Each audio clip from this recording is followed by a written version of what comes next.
Welcome to star 9 news.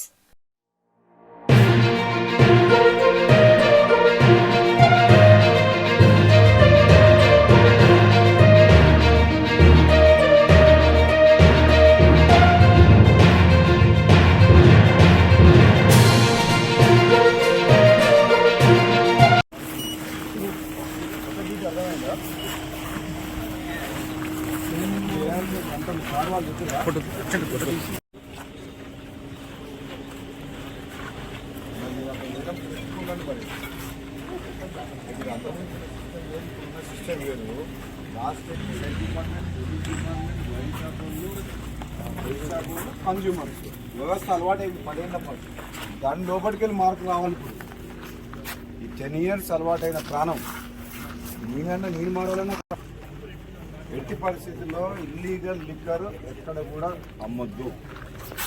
Belt shop అనేది ఏ ఊళ్ళో shop కాదు కదా, ఒక బాటిల్ దొరకనివ్వద్దు.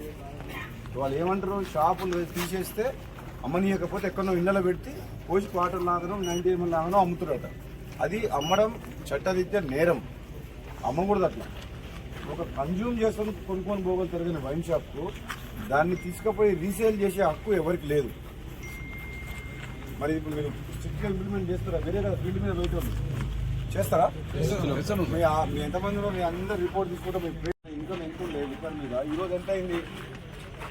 లిక్కర్ మీద ఇన్కమ్ తగ్గాలి, ఇన్కమ్ పెరగొద్దు. గవర్నమెంట్కు 6,500 కోట్ల రూపాయలు ఇన్కమ్ ఉండే 2014, ఇప్పుడు 40,000 కోట్లకు పోయింది. గవర్నమెంట్ ఇన్కమ్ వస్తుందని చెప్పి చెడ్డ పని అయితే చేయలేం కదా మనం. ఇది మంచి ఇన్కమ్, ఇది తాగిపిచ్చి సంపాదించడం మంచిది కాదుగా. కాబట్టి మీరు ఇన్కమ్ గురించి ఆలోచించకండి. గవర్నమెంట్కి ఇన్కమ్ రాకుండా మీ జీతాలు వస్తాయి టైంకు.